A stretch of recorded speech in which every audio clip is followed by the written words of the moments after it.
Hey up everyone, I'm back again. So I just wanted to do a quick little comparison here between the Galaxy S6 and the Lumia 930, which is a Windows phone and still currently Microsoft's current flagship, because we are all waiting for them to unveil a true successor to either this phone or the 1020 or even the 1520.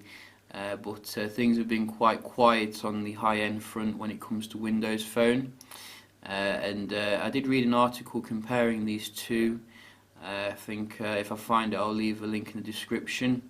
A lot of people were saying that the 930 shouldn't be compared to the S6, but I tend to disagree really when you consider that the Lumia 930 has been coming with some really nice stuff long before Samsung decided to integrate it into its own phones. The first thing that we can look at before we talk about them is the build quality here. We're getting a similar kind of form factor, you kind of like 5 inches versus 5.1 on the S6, so they both feel very nice and comfortable in the hand.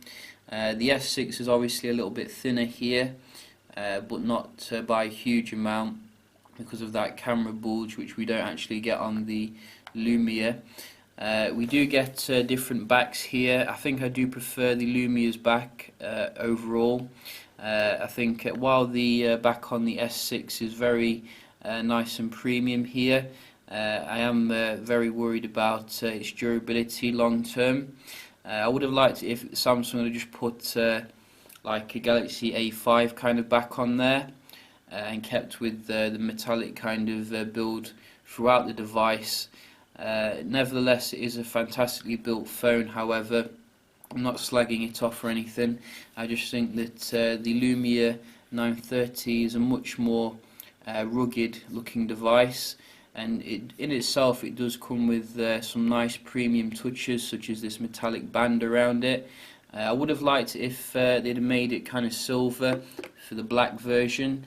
They did on the orange version as well as the green version, but other than that, I've got no complaints when it comes to the build quality here.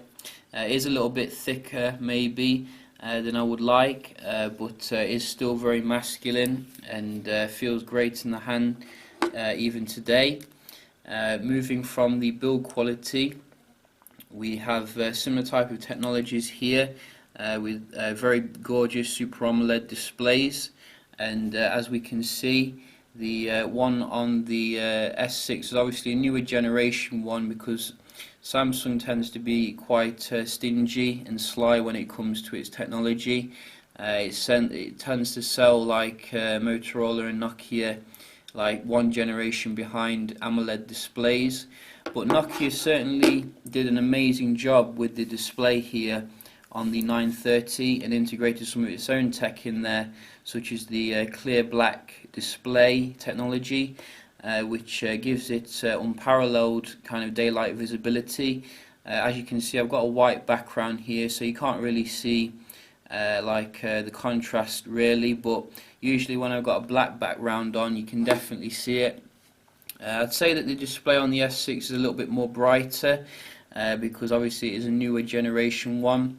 But in terms of the actual pixel density, again, I can't really see too much of a difference here, if I'm to be honest, on the 5-inch form factor. Both of them have very nice sharp icons, as you can see.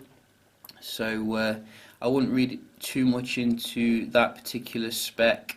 The other spec I wouldn't read too much into is also the processing package you're getting on these two. Yes, we're getting a very fast processor here on the S6, which pushes TouchWiz along quite nicely. But then again, it really does need that compared to Windows Phone here, which is coming with the tried and tested Snapdragon 800 clock with 2 gigs of RAM. It runs Windows Phone absolutely beautifully, as you can see. Still as fast as the day I got it, no matter how many apps you put on there. I think the only thing that tends to slow down the experience a little bit on Windows Phone is the kind of animations. Now and again they can be a bit elaborate, but putting it head to head against like the S6 for example, as you can see they're about the same in terms of speed if you count the animations out.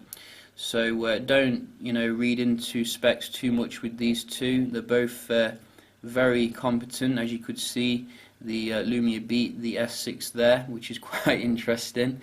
And other than that, quite similar in other features here.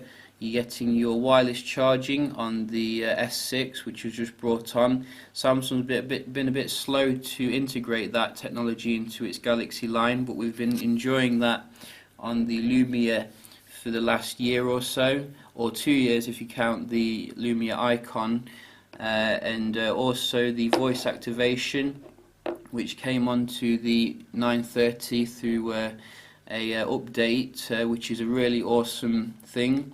Samsung recently integrated that into the S6, which I've been certainly enjoying using these two Light Moto X's. But I think as time has gone on, really, the Lumia 930 has just got better and better. It's aged like fine wine kind of thing. And you are getting your 32 gigs internal storage on both of them without any expandability, which is a bit of a shame for both of them. I would have liked to have had some flexibility there, like on the Note 4, but that's the way the industry is going, premium over like functionality.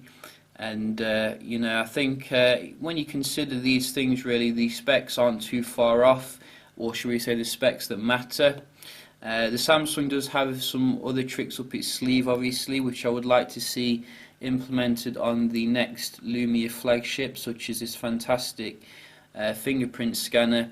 It's also got a heartbeat sensor on the back here for your S Health, which is quite nice. I don't think we have anything like that planned on the 930. However, Microsoft have been getting big into like the fitness apps and the connectivity with the bands and all that, so maybe we'll see that in future.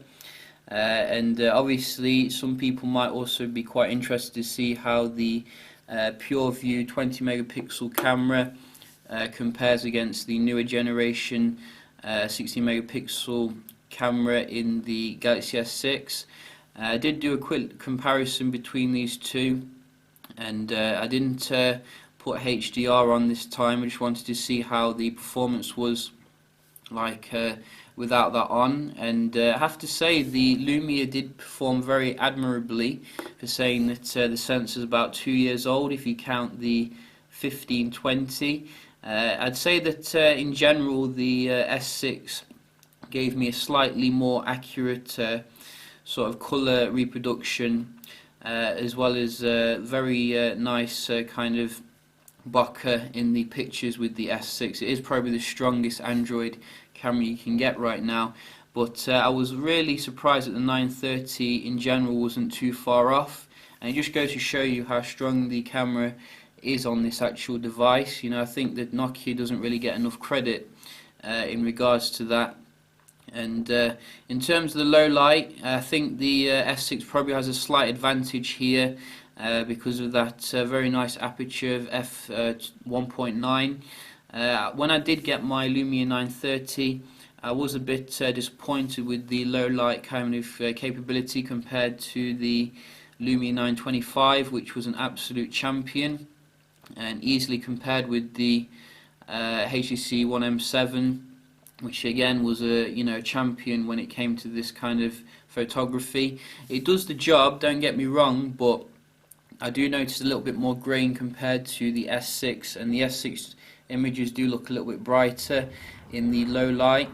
And for the video recording, again, very admirable job on the Lumia, but the S6 again is very strong in this particular capacity.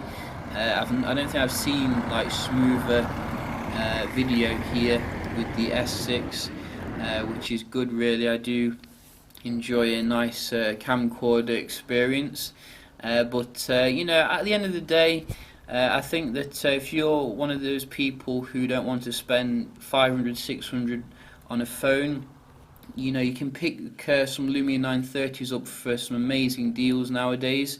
You know, I've seen them for as low as 250 to 300.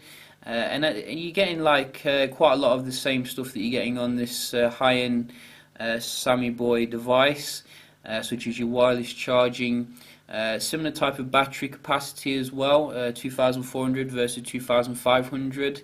The only real difference, obviously, is the software, and some people have been criticising Microsoft for releasing alpha builds of Windows Phone 10, which doesn't really give an accurate picture of what the software will really be like, and gives a lot of Windows Phone detractors the ammunition they need to criticise the platform.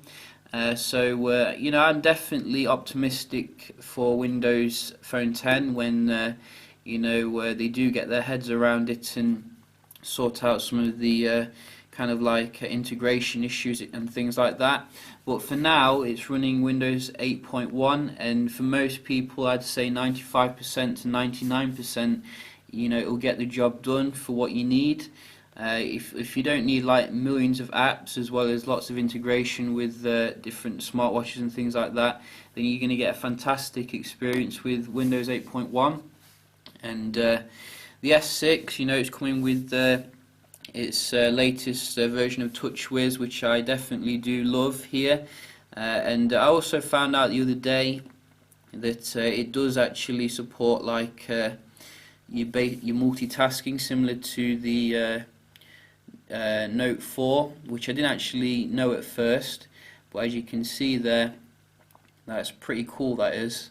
Props to Samsung for adding that in.